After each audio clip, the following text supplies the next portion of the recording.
Hi guys, welcome back to Irfan review. இந்த வீடியோவில் என்ன படத்தோட ரிவ்யூ பார்க்க போனால் டீன்ஸ் இந்த படத்தோட ரிவ்யூ தான் பார்க்க வந்துட்டுன்னு சொல்லாங்க. யாரும் புதுசாக நம்ம சேனல் வந்துன்னா சப்ஸ்கிரைப் பண்ணிக்கோங்க. பக்கத்தில் பெல் பட்டன் கிளிக் பண்ணிட்டு ஆன் ஊற்றுங்க. அப்போ தான் நான் போகிற வீடியோ டான்டா நோட்டிஃபிகேஷன் இருக்கும். டீன்ஸ் இந்த படத்தை யார் டேரக்ட் பண்ணிக்காங்கன்னா நம்ம பார்த்திபன் அவங்க தான் டேரக்ட் பண்ணிக்கான்னு சொல்லாங்க.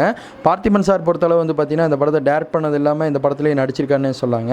இந்த படத்தோட கதையை பார்க்கறதுக்கு முன்னாடி யாரும் புதுசாக நம்ம சேனல் வந்துன்னா சப்ஸ்கிரைப் பண்ணிக்கோங்க. இப்போ வாங்க வீடியோக்குள்ளே போகலாம்.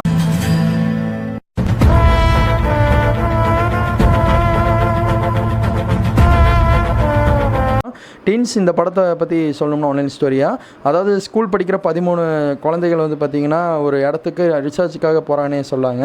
அதாவது கோஸ்டெல்லாம் இருக்கா, அதே மாதிரி என்ன பேய்கள்லாம் இருக்கா அப்படின்னு சொல்லி ஆராய்ச்சி பண்ணலான்னு ஒரு இடத்துக்கு போகிறாங்க. நார்மலாக போயிட்டு இருந்தவங்க ஒரு நாய் துரத்தி ஒரு இடத்துல போய் லாக் ஆயிடுவாங்க.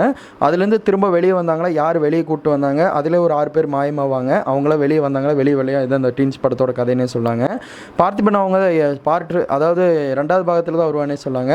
அதாவது செகண்ட் ஹாஃபில் தான் பார்த்திபன் அவங்க வருவாங்க. இந்த படம் ஆரம்பித்த விதம் ஒரு மாதிரி இருந்தாலும் முடிக்கிற விதம் ஏலியன்ஸ் வச்சு முடிச்சிட்டானே சொல்லாங்க. எனக்கு இந்த படம் பிடிச்சதான்னு சொல்லி கேட்டிங்கன்னா ஒரு டிஃப்ரெண்ட் ஜெனராக வந்து இந்த படம் எடுத்திருந்தாங்க. கண்டிப்பாக வந்து பிடிச்சிருந்து தான் சொல்லுவேன். மியூசிக்கும் நல்லா பண்ணியிருக்காங்க.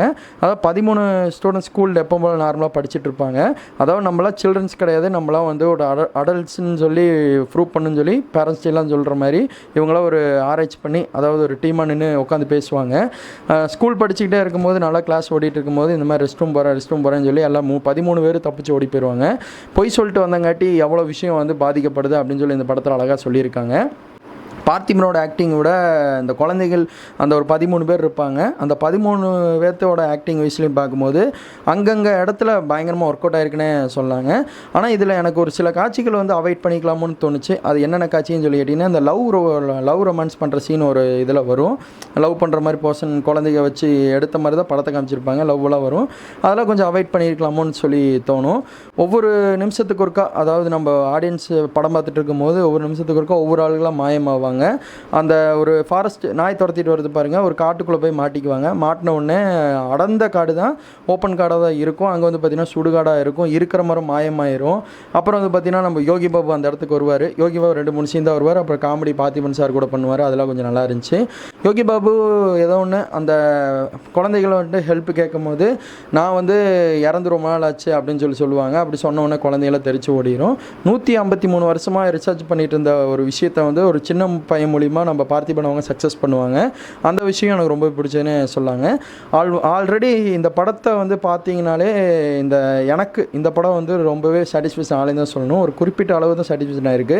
ஏன்னா குரங்கு படல் படம் பார்த்துருப்பீங்க, குழந்தைகளை வச்சு சைக்கிள் எப்படி ஓட்டுறது 1 by 1 காமிச்சிருப்பாங்க. ஆனால் இந்த படத்தில் ரிசர்ச்சின் பேரில் லவ் அது இதுன்னு கொண்டு வந்து கடைசியாக எதனால் மாயமானாங்க எல்லாம் காட்டுறாங்க. ஆனால் ஏலியன்ஸ் கடைசியாக எது கொண்டு வந்தாங்கன்னு தான் தெரியலை. அது ஒரு டிஃப்ரெண்ட் ஜெனராக போனாலும் இருந்தாலும் ஒரு பக்கம் ஆடியன்ஸு சாட்டிஸ்ஃபேக்ஷன் ஆகலைன்னு ஒரு ஃபீல் ஆகுது. டீன்ஸ் படத்தை பொறுத்தளவு நீங்கள் கண்டிப்பாக போர் அடிச்சா என்ஜாய் பண்ணுற ஒரு மூவியாக இருக்குன்னு சொல்லுவாங்க. குழந்தைகளுக்கு இந்த படம் பிடிக்கிறதோ இல்லையோ, இந்த டவுன் சைடில் இருக்க பேரண்ட்ஸ்க்கெல்லாம் கண்டிப்பாக ரொம்ப பிடிக்கும்.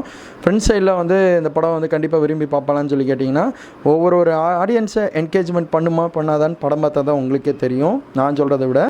ஆனால் இந்த படம் வந்து கண்டிப்பாக இப்போ தேட்டரில் ரன் ஆகிட்டு இருக்கு. பார்த்திபன் அவங்க டேரக்ட் பண்ணியிருக்காங்க. பார்த்திபன் பண்ணால் கண்டிப்பாக ஒரு நல்ல ஒரு வைப்பாக இருக்கும். ஆனால் இந்த வைப்பு கொஞ்சம் குறைதான். குழந்தைகளை வச்சு எடுத்து அந்த ரொமான்ஸ் சீன்லாம் கொஞ்சம் அவாய்ட் பண்ணிக்கலாம், லவ் பண்ணுற சீன்லாம்.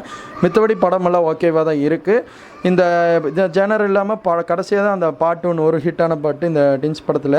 பார்ட் 2 வேறு இருக்குன்னு ஹிண்ட் கொடுத்தா முடிச்சிருக்காங்க. நீங்கள் பார்ட் 2 படத்துக்கு வெயிட் பண்ணிட்டீங்களா, இல்லை பார்ட் 1 பார்த்துட்டு சொல்லுங்கள் கமெண்ட்டில். இதை வந்துட்டு சொல்லி ஷேர் பண்ண வந்தேன். யார் ரிவ்யூ உங்களுக்கு ஃபுல்லாக பிடிச்சா லைக் பண்ணுங்கள், ஷேர் பண்ணுங்கள், கமெண்ட் பண்ணுங்கள். ஃப்ரெண்ட்ஸுக்கு அதிகமாக ஷேர் பண்ணி விடுங்க. எல்லா தகவலும் உடனே வந்துட்டே இருக்கும். தேங்க்யூ ஃபார் வாட்சிங் டேஸ். பாய் வியூவர்ஸ்.